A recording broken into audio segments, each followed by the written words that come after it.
What's up guys, I'm Jake the Lawn Kid. Thanks for coming back for yet another week. So in today's video we're going to be doing another application with the N-Ext products, and this one is actually going to help us benefit our soil in the long term. Now before we get into it, let's take a look at what the lawn's looking like. Seriously, it's looking a lot better compared to last week.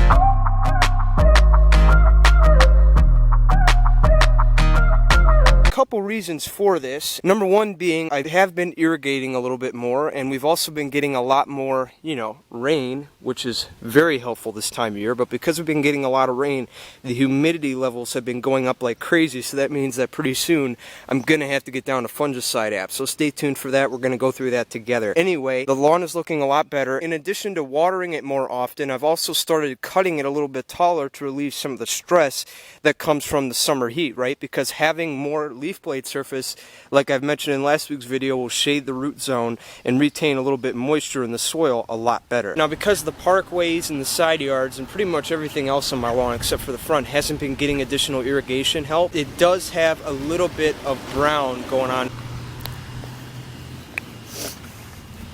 Now because I haven't been able to irrigate the entire lawn with the resources I have, I've only been able to irrigate the front yard. The parkways and the side yards I've been letting go, and I've been just letting them get watered via rain. That's about it. And you can see it is suffering a little bit, but it's not suffering too bad because of the rain. By the way, check out this domination line. Look at this. I may not have the perfect lawn, but I do have the better lawn. Just saying. So before we get into today's topic, I need to do something that I'm a little bit behind on. That is washing the equipment. You see, I have my own lawn care business, and I maintain about 12 yards a week, and when you do that, it puts a lot of wear and tear on your equipment. And when you're running a business, a lot of you guys know this, you have to maintain a good image. So that's exactly what I got to do.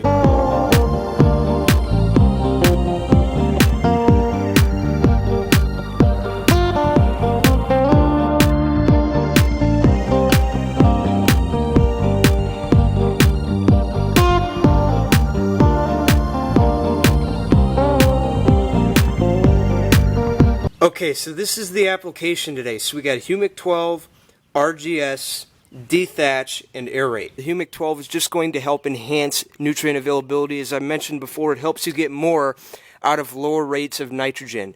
And then we're going to be putting down RGS, which is going to stimulate root growth, as it says in its name, root growth stimulant. That's what RGS stands for. And it also contains a little bit of humic acid, which will help with the nutrient availability too. So we're going to get a little bit more humic out of this application, which is a bonus. D-thatch here, it's going to work as it sounds. It's going to eat up all the thatch. And then last but not least, aerate. This is going to help aerate the ground and open the ground up so that there's more area for those roots to push deeper, which will help with the RGS.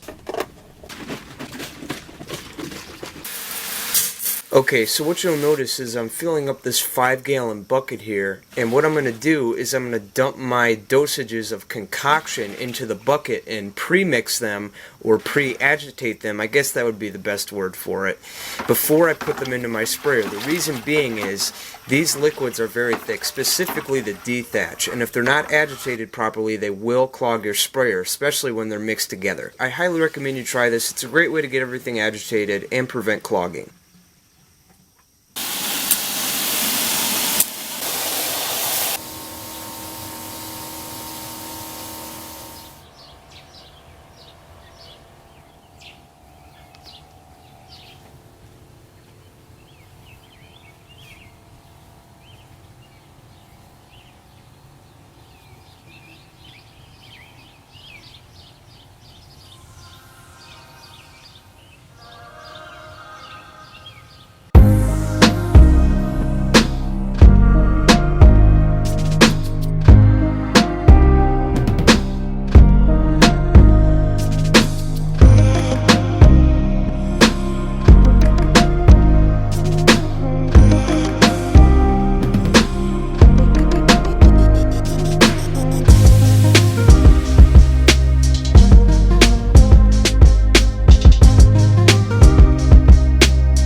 So after this application, one question I know a lot of you guys might have is, hey Jake, what if I got a little heavy-handed in some areas compared to others? Will it make that big of a difference with the color change? And the answer is no. This mix I showed you guys is more geared towards optimizing the soil to the best of its ability to increase overall turf density. So it's not really going to stimulate color too much. It's more focused on turf density. So really, if you have any areas that are bare or just overall thin, I highly recommend you soak those areas down as much as you can. All it's going to do is help those areas thicken up and fill in over time. Make sure you stay tuned for next week's video where I actually show you guys another mix you can use with these products that'll help enhance the overall color of your lawn and get you dominating by 4th of July. So with that, I'm Jake the Lawn Kid. Thank you for watching, and I'll see you guys next time.